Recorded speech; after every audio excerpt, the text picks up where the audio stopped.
من غفور رحيم.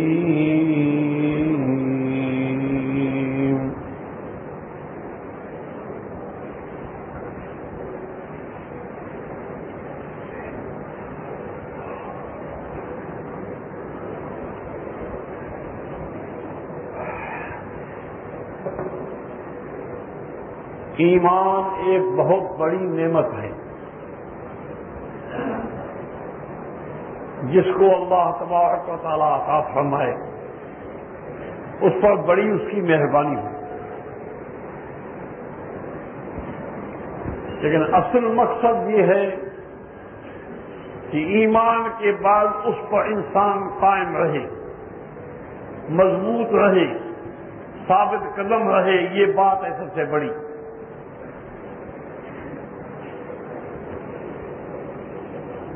ایمان وہ نہیں ہے کہ ایک جگہ جمع ہو گئے اور امیر آل کی مجلس ہو گئی، میاوی کی مجلس ہے، یا کسی میت کو ثواب پہنچانا ہے، قرآن خوانی ہے، اس کے لیے بیٹھے کھا کے چلے گئے. اسلام کے اندر، ایمان کے اندر اپنی سب خواہشیں، اپنی سب باتیں، پرانی رواجات سب چھوڑنے پڑیں گی اور اصل وہ راہ لینی پڑے گی جس کو راہ کے امام نے بتلایا ہو. راہ کا امام کون ہے؟ محمد رسول اللہ صلی اللہ علیہ وسلم. وَإِنَّكَ لَتَهْدِي إِلَىٰ صِرَاطٍ مُسْتَقِيمٍ صِرَاطِ اللَّهِ الَّذِي هُوَ أَسْمَاءُ.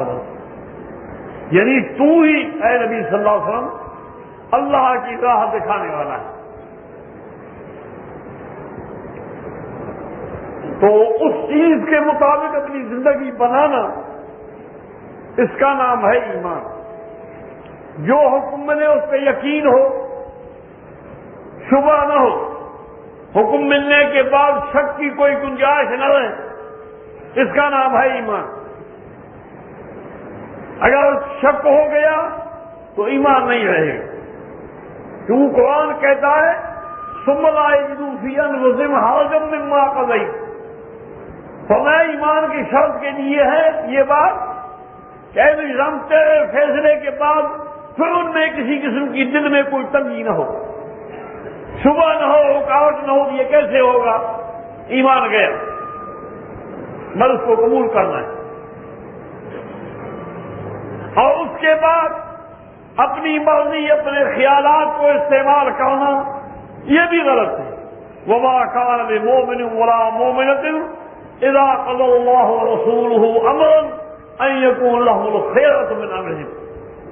یہ بات واضح ہے کہ جب کسی مسئلے کے بابت اللہ کا فیصلہ مل گیا، اللہ کے رسول صلی اللہ علیہ وسلم کا فیصلہ مل گیا، تو اس کے بعد اب مسلمان چاہے مرد ہو یا عورت ہو، ایمان کا مدعی اب ان کا کوئی اختیار نہیں کہ میں اس کو قبول کروں یا نہ کروں، یہ ہو یوں ہو، کچھ کرنے کا حق نہیں سوا قبول کرنے کوئی چارہ نہیں.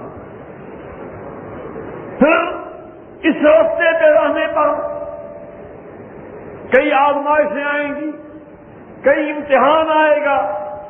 احسب الناس ان یترکوا ان یقولوا آمنا وهم لا یفتنون.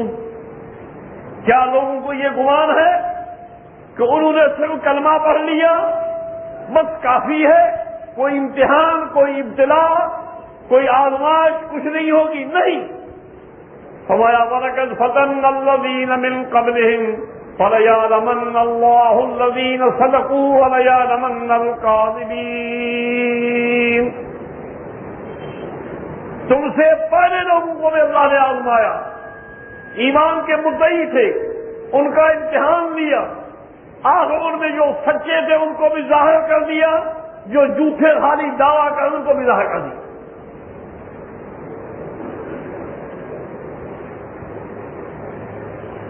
تو ایسی صورت جہاں ضرور آئے گا.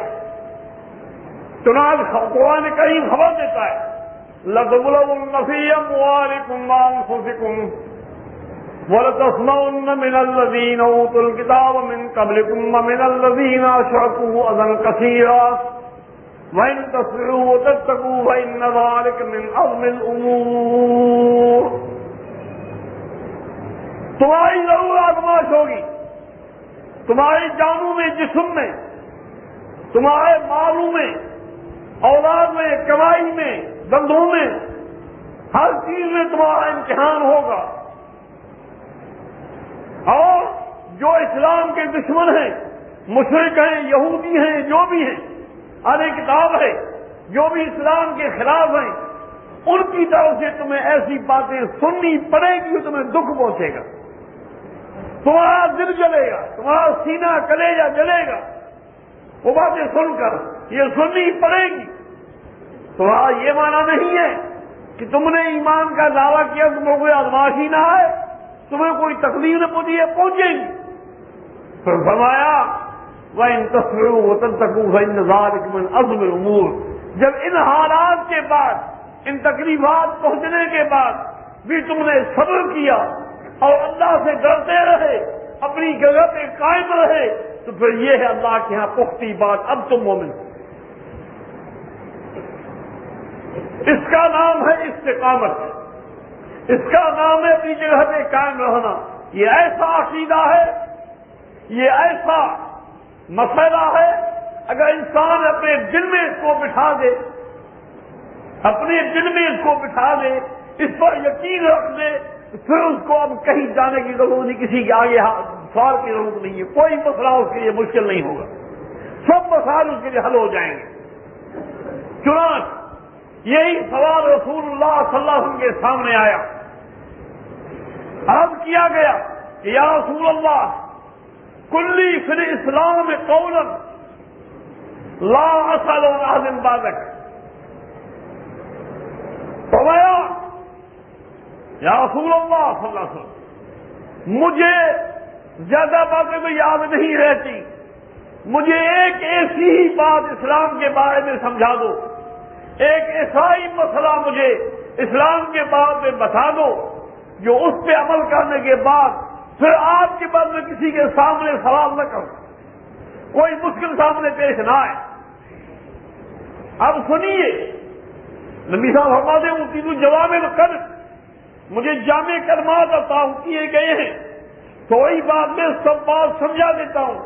کتنا اس نے وسیع سوال کیا، اور انسان کی زندگی کے ساتھ، انسان کے حیاتی کے ساتھ کتنے مسائل کا تعلق ہے، کتنی مشکلات سامنے آتی ہیں۔ وہ کہتا ہے مجھے ایک ہی ایسا مسئلہ سمجھا دو، ایک ہی بات مجھے فرما دیجئے کہ مجھے پھر آپ کے پاس کسی کے آگے سوال کی ضرورت نہ پڑے۔ بذات ہوگا یہ تو کئی کتابیں پڑھ گئے ہوں گے، آج جو مسائل فقہی دیکھتے ہیں جو اتنی کتابیں ہیں، اتنے مسائل لکھے ہیں، تو اس کو کہاں سمجھائیں گے؟ مانا کئی دن آپ لکھواتے رہے، اس کا مانا تو یہ ہوا نہیں۔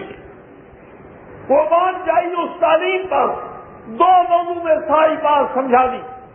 فرمایا قل آمنت باللہ، پہلے یہ کہا کرو کہ میں نے اللہ کو مان لیا، اللہ پر میرا ایمان ہے، اللہ پر میرا یقین ہے، تم مستقیم پر اسی پہ قائم رہو،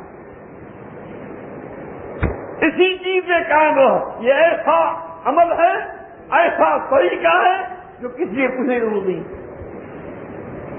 اب غور کیجیے، استقامت ایک بہت بڑی نعمت ہے۔ اسلام کا نام تو ہم لیتے ہیں، نیکی کا نام ہم لیتے ہیں، لیکن اس بات پر کیا ہم قائم رہ سکتے ہیں؟ کبھی کوئی مشکل آیا، کبھی کوئی حالت پیش آئی اور ہم اپنے موقع سے ہٹ گئے، ہم نے کوئی اور طریقہ اختیار کر لیا، تو یہ استقامت تو نہیں ہے۔ اس وقت شیطان شکار کرتا ہے، کہتا ہے آج اپنا کام کر لو، آج کسی طرح اپنا کام کر لو، پھر کل معافی مانگ لیں گے، دو چار مسل پڑھ دیں گے، سرکار خیرات کر دیں گے، گناہ معاف ہو جائے۔ کیا گناہ کے معاف کرانے کا یہی طریقہ ہے؟ گناہ کر کے پھر چار نفل پڑھ لو، برائی کر کے پھر جو ہے وہ سرکار خیرات کرو، یہ طریقہ نہیں۔ انما التوبۃ علی اللہ للذین یعملون السوء بجہالۃ ثم یتوبون من قریب فاولئک یتوب اللہ علیہم وکان اللہ علیما حکیما۔ توبہ تو ان لوگوں کے لیے ہے، نہ گناہ کا ارادہ ہے، نہ برائی کا خیال ہے، برائی سے نفرت ہے، گناہ سے دوری ہے، لیکن پھر بھی جہالت سے، بے خبری سے، اتفاق سے گناہ ہو گیا، ہوتے ہی اللہ یاد آیا، بھاگا اللہ کو توبہ کیا، آج کیا میں نہیں کہوں گا ان کے لیے توبہ۔ کبھی کہتے ہیں جی ابھی تو جوانی ہے، ابھی تو حیات زندگی ہے، ابھی تو کچھ کرتے ہیں، جب آخر وقت آئے گا تو اللہ تو بخشنے والا، ہم تو بخشنے والا ہے، جب کوئی توبہ کرے۔ تو فرمایا یہ بھی مسئلہ نہیں، وَلَيْسَ التَّوْبَةُ لِلَّذِينَ يَعْمَلُونَ السَّيِّئَاتِ حَتَّىٰ إِذَا حَضَرَ أَحَدَهُمُ الْمَوْتُ قَالَ إِنِّي تُبْتُ الْآنَ وَلَمْ يَمُوتُوا وَهُمْ كُفَّارٌ أُولَٰئِكَ أَعْتَدْنَا لَهُمْ عَذَابًا أَلِيمًا۔ ان لوگوں کے لیے کوئی توبہ نہیں جو زندگی پر گناہ کرتے رہتے ہیں، برائیاں کرتے رہتے ہیں، اللہ کے فرائض کو توڑتے رہتے ہیں، بے عزتی کرتے رہتے ہیں، توہین کرتے رہتے ہیں، جب مرنے کا دماغ کا میں اب توبہ کرتا ہوں، ہماری کوئی توبہ نہیں۔ وہ اور مسئلہ ہے کہ جب انسان توبہ کرے اللہ بخشنے والا ہے، لیکن یہ مانا کہ تم اس نیت سے گناہ کر رہے ہو میں مرتے وقت توبہ کروں گا، ابھی نہیں کرتا، کیا خبر مرتے وقت تمہیں توبہ نصیب ہی ہو، مرتے وقت تمہیں یہ خیال بھی آئے، تمہیں یہ ہوش بھی رہے کہ میں توبہ کروں، یہ ہے کسی کو یقین؟ بغیر کی کوئی توبہ نہیں۔ یہ اور وہ لوگ جو بغیر توبہ کے کفر میں گئے تو میں دونوں برابر ہیں، سب کے لیے عذاب، کیونکہ یہ چیز استقامت نہیں۔ وَمَا يَا أَيُّهَا الَّذِينَ آمَنُوا ادْخُلُوا فِي السِّلْمِ كَافَّةً،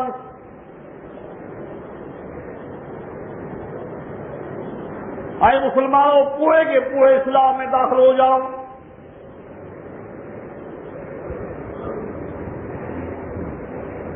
اور یہ بھی فرمایا یا ایھا الذین آمنوا اتقوا اللہ حق تقاتہ ولا تموتن الا وانتم مسلمون۔ اے ایمان والو اللہ سے کہو، ایسا کہو جیسا ان کا شان ہے،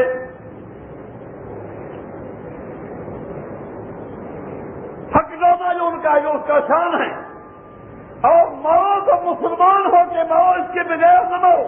ولا تموتن نور تاکید کا موجود ہے، ہرگز نہیں مرو، ہرگز نہیں مرو الا وانتم مسلمون، مگر تم مسلمان ہو۔ اب مجھے بتاؤ یہ ہمارے ہاتھ میں ہے کہ ہم اسلام کے بغیر نہیں مریں گے؟ نہیں، یہ بات ہے کہ تم اسلام پہ اتنا مضبوط رہو، اسلام پہ اتنا قائم رہو، اسلام کو اتنے چمٹے رہو، اتنا اس کے ساتھ تمسک ہو، احتساب کرو، اس کو لگے رہو یہاں تک موت آئے تم اسلام کے، یعنی کہ مریں گے تو بھگائیں گے، مرنے سے پہلے تو بھگائیں گے، بڑھاپے میں ساری باتیں گئی تو تم پھر تو بھگائیں گے، یہ بات ہے۔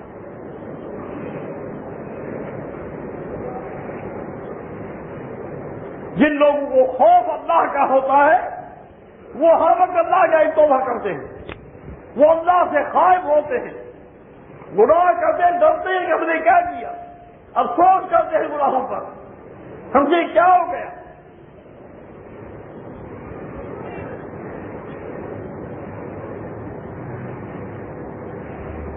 والذین اذا فعلوا فاحشة او ظلموا انفسهم ذکروا اللہ فاستغفروا لذنوبهم ومن يغفر الذنوب الا الله ولم يصروا على ما فعلوا وهم يعلمون۔ وہ ان کے لیے اللہ کے یہاں مرحمت و مغفرت ہے جو لوگ گناہوں سے بچتے ہیں، لیکن اگر گناہ ہو بھی گیا تو اللہ کا خوف اس پر اتنا غالب ہے کہ فوراً ان کو اللہ یاد آئے گا کہ میں نے کیا کیا، یہ مجھے کرنا تھا، یہ مجھے مناسب تھا، یہ مجھے لائق تھا، میں نے کیا کیا، کہاں جاؤں، کون بخشے گا، کون میرا اس کے لیے میرا بچاؤ کرے گا، کون مجھے چھڑوائے گا، کوئی ہے، کوئی اس گناہ کا بچاؤ میرا کرے، اس کا دفاع کرے کر سکتا ہے؟ کوئی نہیں۔ جانتا ہے کہ من یغفر الذنوب الا اللہ، اللہ کے سوا کوئی بخشنے والا نہیں ہے، کسی کو اختیار نہیں کہ گنہگار کو بے گناہ بنا دے، گنہگار کو بے گناہ کر دے، یہ کوئی نہیں، یہ اللہ کی شان ہے۔ وَمَا إِلَّا مَنْ تَابَ وَآمَنَ وَعَمِلَ عَمَلًا صَالِحًا فَأُولَٰئِكَ يُبَدِّلُ اللَّهُ سَيِّئَاتِهِمْ حَسَنَاتٍ وَكَانَ اللَّهُ غَفُورًا رَّحِيمًا۔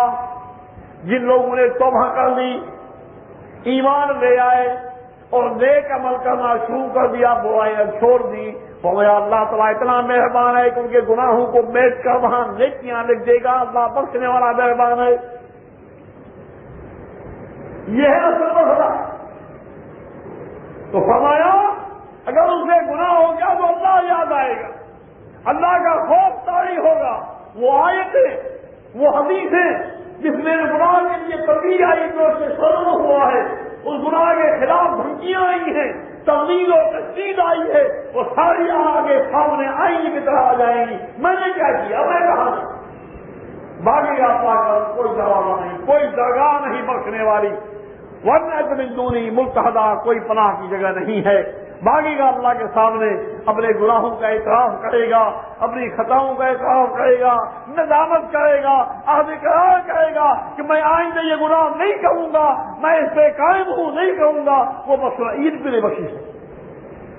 حدیث میں آیا ہے کہ جب بندہ یہ کہتا ہے کہ یا اللہ تیرے سوا کوئی بخشنے والا نہیں، مجھے بخش دے، اللہ فرشتوں سے کہتا ہے سنو میرے بندے کو پتا ہے کہ میرے سوا کوئی بخشنے والا نہیں، میرا بندہ جانتا ہے کہ میرے سوا کوئی بخشنے والا نہیں، اب تم گواہ، میں نے اس کو بخش دی۔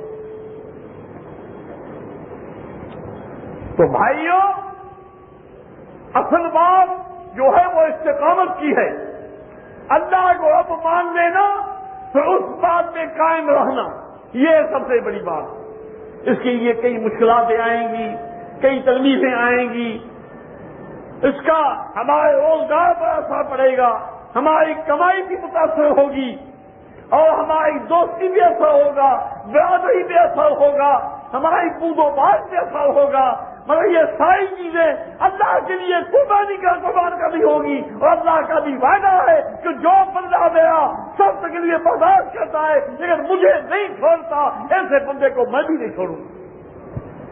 فرمایا میں یہ تقلّہ یہ جاد ہوں مخرجا، ساری دنیا اس کے راستے بن جائے گی، لیکن میرے لیے وہ بندش اس کو منظور ہے، موت اس کو منظور ہے، میرا غضب اس کو قہر اس کو منظور نہیں، ایسے کو میں نہیں چھوڑوں گا۔ دنیا اس کو روکے گی، میں اس کی راستہ کھول دوں گا۔ حکومت ہے صلاح وہاں جو رہے جہاں ان کو کوئی گمان نہیں ہو۔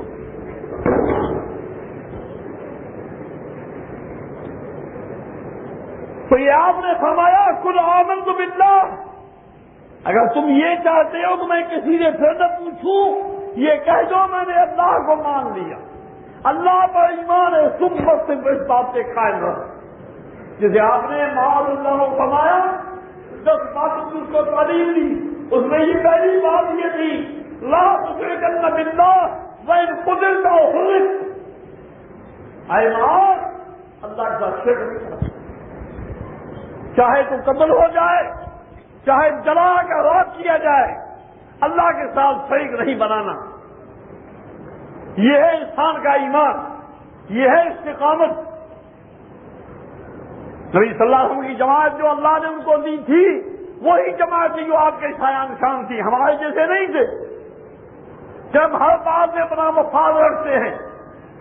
وَمِنَ النَّاسِ مَن يَعْبُدُ اللَّهَ عَلَىٰ حَرْفٍ فَإِنْ أَصَابَهُ خَيْرٌ اطْمَأَنَّ بِهِ وَإِنْ أَصَابَتْهُ فِتْنَةٌ انقَلَبَ عَلَىٰ وَجْهِهِ خَسِرَ الدُّنْيَا وَالْآخِرَةَ ذَٰلِكَ هُوَ الْخُسْرَانُ الْمُبِينُ۔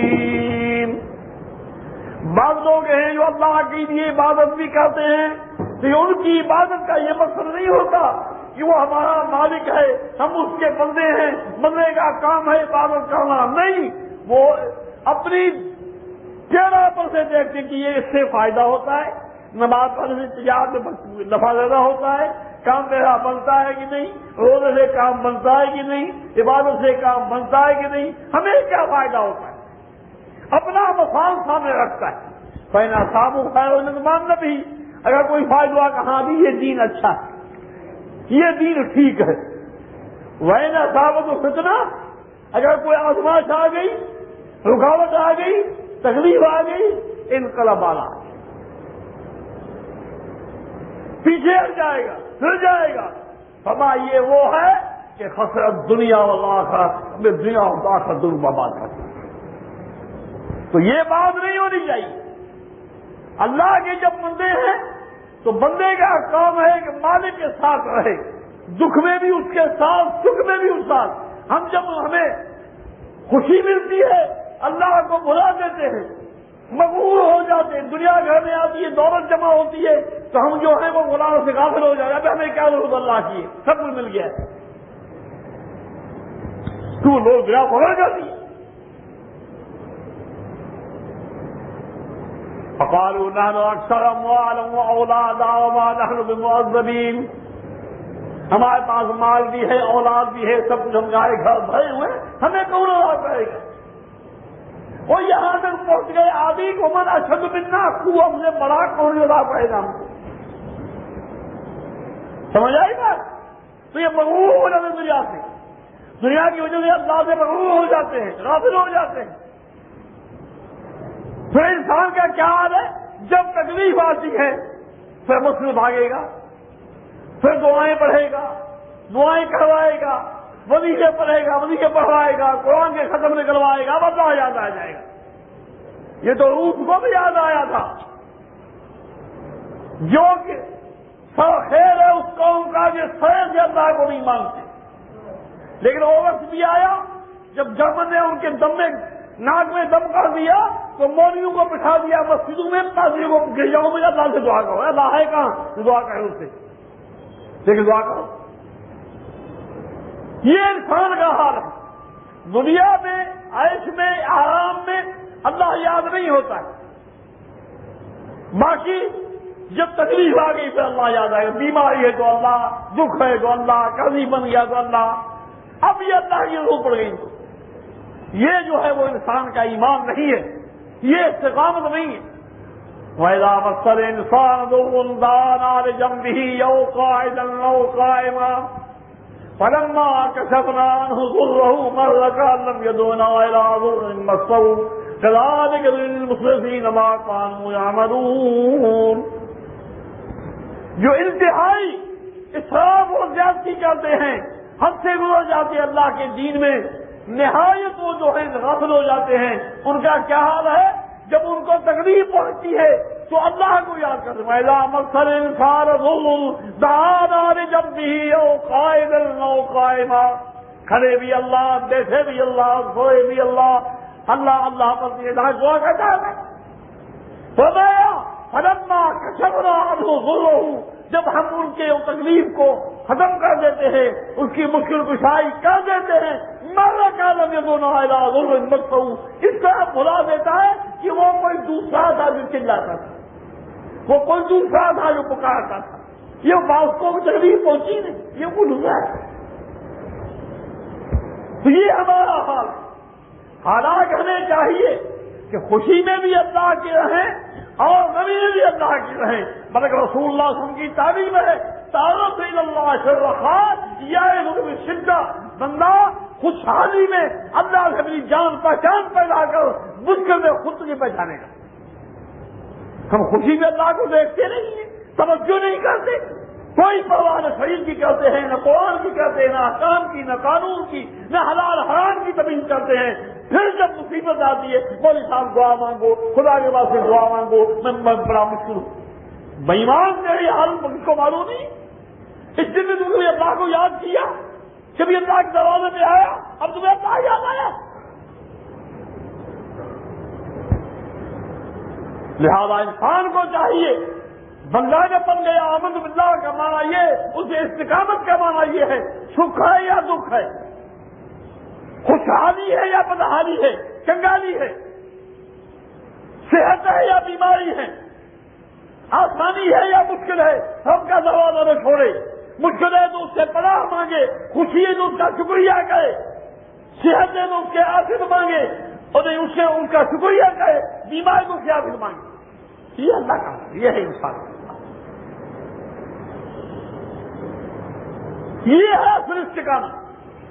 پھر تکلیفیں آئیں گی وہ برداشت کرے گا، ساری چیز قبول کرے گا، ایمان نہیں چھوڑے گا۔ ایک صحابی کا واقعہ ہے، بہت اچھا خاصا مالدار تھا، اس نے خیال کیا کہ میں اب یہاں چلا جاؤں رسول اللہ پاس مدینے ہجرت کر کے، چوری بھاگنے کی کوشش کی، ہزارہ کا سارا مصر کے اوپر دیواروں میں وغیرہ دفن کر کے چھپا دیا، نشانیاں کر کے چلا گیا، کچھ اٹھایا جو اٹھا سکے اٹھایا، روانہ ہو گیا۔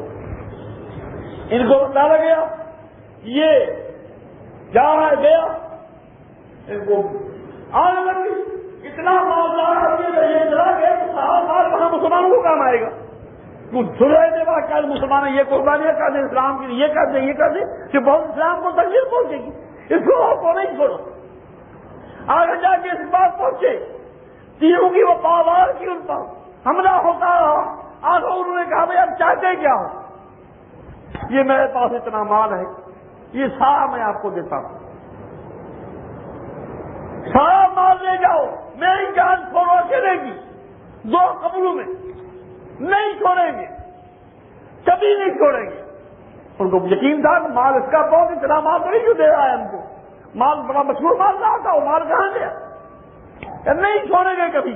ابھی سمجھ گیا کہ یہ مال کے مجھے ہو گئے کہ اللہ کے بندو سنو، میں آپ کو بتاتا ہوں میرا پیچھے مال کہاں کہاں پڑا ہے، فلاں کونے میں، فلاں کونے میں، فلاں کونے میں، اتنا پڑا، یہ سب تم کو میں نے دیا، میں ایک چیز جان چھوڑو، میں محمد رسول اللہ کے پاس جاؤں گا۔ اس پر راضی ہو گیا، سارا خزانہ ان کے حوالے کر جاؤں گا، انہوں نے کہا تھا تو یہ دے اپنے ڈھیلا نہیں رکھا، اور 2 قبول میں رسول اللہ کے پاس چلے گئے۔ یہ تھا ان لوگوں کا حال، ہر چیز کو وہ قربان کرتے تھے۔ اسلام کے بعد یہ جو ہر چیز کو قربان کرتے تھے، اس سے قائم رہنا، یہ چیز استقامت۔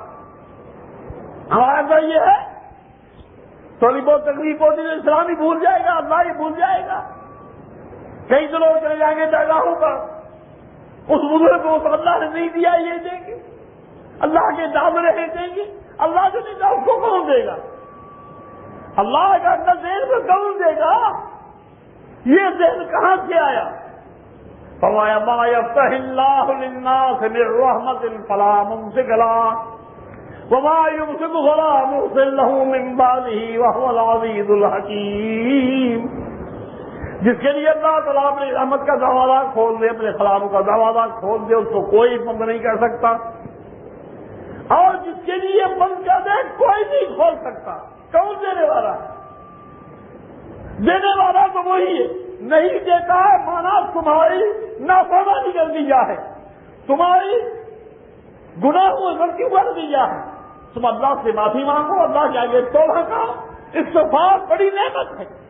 آج یہ مہینہ استغفار کا ہے، آخر یہ شاہ شروع ہو گیا، رمضان جائے، خدا کے بندو، اللہ کے بندے حسن کے ہاتھ میں بھی شاہ نکل جائے گا۔ اس وقت کوشش کرو، اس مہینے کے اندر کبھی اللہ سے بخشو، بخش سے بڑی مصیبتیں حل ہوتی ہیں، بڑی نعمتیں حل ہوتی، بڑی تکلیفیں حل ہوتی ہیں۔ ایک آدمی واقعہ بیان کرتا ہے، حسن بصری کا بھی مجورہ میں نے سنا ہے، ماں کی خدمت میں بیٹھا تھا، ایک شخص آیا، کیسا بیماریاں بہت ہو گئی ہیں، لوگ مر رہے ہیں، بچے مر رہے ہیں، اولاد نہیں ہو رہا ہے، اللہ سے دعا کرو اللہ ہماری بیماری کو سبب فرمائے۔ کہا بابا جا کے اللہ سے گناہوں کی معافی مانگو۔ اچھا تھوڑی دیر میں دوسرا آیا، صاحب ہماری کھیتیاں سوکھ رہی ہیں، بارش نہیں آ رہی ہے، لہو میں پانی نہیں ہے، کھیتی میں پھل نہیں ہوتا ہے، بالکل بیکار ہو جاتی، کیا کرے؟ دعا کرو اللہ سے، بابا اللہ سے گناہوں کی معافی مانگو۔ متعدد سوالات آئے، کوئی کہے بیماری ہے، کوئی کہے قرضے ہو گئے، کوئی مصیبت، کوئی مر رہے ہیں، نہیں زیادہ ہو رہے، سب کو یہی ایک جواب دے رہا ہے کہ اللہ سے گناہوں کی معافی مانگو۔ ایک صاحب نے کہا صاحب آج آپ کے پاس اتنے سوالات آئے، ہر ایک کا سوال مختلف، ہر ایک کی مصیبت الگ، ہر کا مطالبہ جائے، آپ نے ضروری اللہ سے گناہوں کی معافی مانگو، یہ کیا ہے؟ کہا بھائی میں نے یہ نہیں کہا، یہ اللہ کا کہنا ہے۔ تو سورۃ نوح کی آیت پڑھی کہ نوح علیہ السلام نے کیا قوم کہا؟ استغفروا ربکم انہ کان غفارا